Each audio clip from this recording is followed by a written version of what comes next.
war, Chief Blackhawk was being pursued by government troops, and it was believed that he hid out on this island. However, many years after the war, people retraced Blackhawk's steps, and they found out that he was most likely never on this island, and he was most likely in a place called Toma, which is 40 miles north of here. But nevertheless, we still have Blackhawk's Island, and it is owned by the University of Wisconsin-Madison. They use it for a lot of research because every tree species native to the state can be found on the island. Protruding from the island are two rock formations that look really similar to each other. So we call them the Twin Sisters. At your 9 o'clock position is Kate. And Kate's twin sister, 60 yards further, with the slow no wake sign, her name is Duplicate. Pretty clever. Across from Duplicate on the right, you'll see a little inlet called Chapel Gorge. And Chapel Gorge gets its name because the beautiful canopy of trees overhead is said to resemble the ceiling of a church.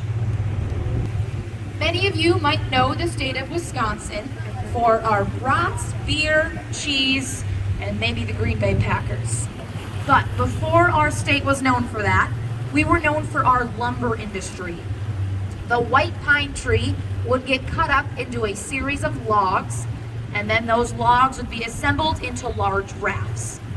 From there, someone known as a lumber raftsman would be in charge of navigating those rafts. They'd float them down the Wisconsin and the Mississippi rivers, selling their lumber. And the most difficult part of that lumber raftsman's journey is directly in front of the boat. Directly in front of us, it kind of looks like the river comes to a dead end. However, the river actually takes a 90-degree turn to the left. So right here was a really common spot where lumber rafts would collide with the rocks along the shoreline, they break up, and oftentimes, lumber raftsmen would lose their lives. So this became known as the Devil's Elbow. A man named Leroy Gates was really good at navigating the Devil's Elbow. For a small fee, Leroy would hop on the lumber rafts and help the raftsmen navigate their way through the Devil's Elbow. He was known as a standing river pilot. And Leroy Gates left us an inscription in the rocks. So I'd recommend you take your sunglasses off to see this. On the left, 7 feet above the water, there's 2 lines of inscription. It says, Leroy Gates, Dells and River Pilot from 1849 to 58. Did you guys see it? Yeah, that's nice. Yes, some of you. Was everyone able to see that? Yes, most of you? All right, if you missed it, don't worry. We are coming back the same way. You will have another chance to see it. The lighting will be a little bit better when we head back downriver.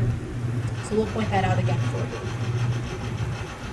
So unfortunately, Leroy Gates was out of a job when the railroads came to town because the lumber industry was much more efficient and reliable on the railroad rather than the river. So since he was out of a job, Leroy decided to start the first ever Dells Boat Tours. Has anyone ever heard of that before? No? I'll tell you a little bit about Leroy's tours. They were nothing like this one.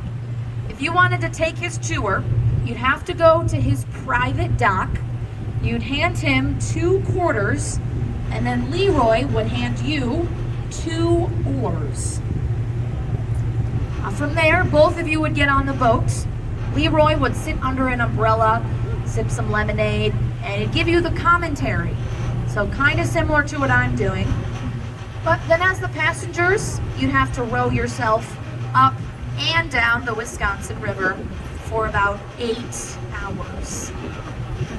So I like to think this tour is a little more accommodating. However, it also added an additional hour to the tour. And then for some reason, people didn't want to take a 3-hour tour. So we no longer stop there, but our ghost boat tour does stop there every single night. And if you keep following this work, it's a little more romantic. So this is what we call Lover's Lane. So if you happen to be sitting next to that special someone, maybe you ended up next to a good-looking stranger, feel free to snuggle nice and close to them, look them in the eye, and give them a nice big, crisp $20 bill. Love is very expensive. Don't worry though, if that special someone is unwilling to accept your $20 bill, I would be happy to accept it from you. Off to the right-hand side, you'll notice a small staircase. And one of the most commonly asked questions I get is, where does that staircase go?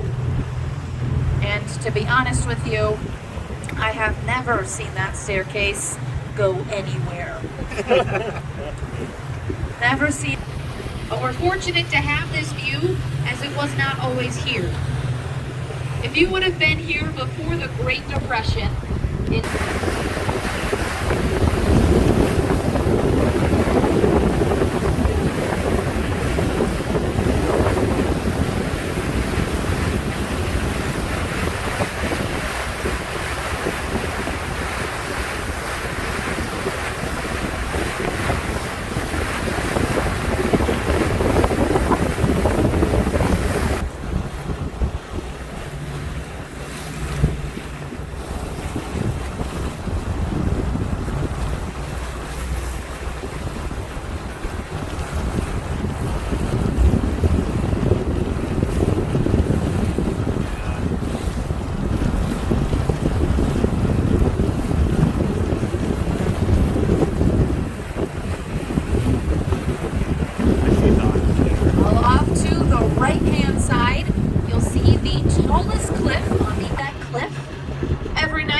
all the beautiful pastel colors reflect on the sunset cliff.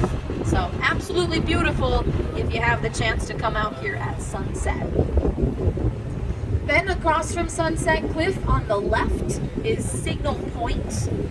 Native Americans used to stand on top of Signal Point, form the upper jaws to the upper dells, and they also mark a very beautiful entrance to Witch's Gulch, our first shore landing. Now, Witch's Gulch is a self-guided portion of the tour. You're going to have the chance to get off of the boat and walk around. It is a flat, level boardwalk path. So you're going to walk 2 blocks in, and then you will retrace your steps and walk 2 blocks back to the boat. When you're walking around, look for signs with yellow letters. You'll see the Witch's Falls, Witch's Window, Witch's Bathtub, and Spooky Lane. And then at the very end of the walk, there will be restrooms, souvenirs, and concessions. If you purchase any food or drinks, that is more than welcome back on the boat. Just make sure if you have garbage that you throw it away. There's several garbage cans on the walkway. There's 2 at the back of this boat. Just don't throw anything into the river. Also at the end of the walk, there will be 2 stop signs. Please don't walk beyond the stop signs. They mark the turnaround point for you to start heading back to the boat. But if you wish to smoke, the smoking area is located next to the stop signs, and that is the only place that you can smoke on the trip. Then, when you come back on the boat, please take the same seats that you're in right now. I don't want any bloodshed over our beautiful lawn furniture, so same seats when you get back. Please remain in your seats. Bottom deck, keep your hands inside the windows. And then once the boat is docked, we'll let you know that you can come to shore. And then finally, we're only going to be here for about 20 minutes. So that said, please be back on this boat by 11:05. Again, back on the Viking by 11:05. It is a 5-minute walk, so you need to start heading back by 11, so you're back on this boat by 11:05. And enjoy your time at Witch's Gulch.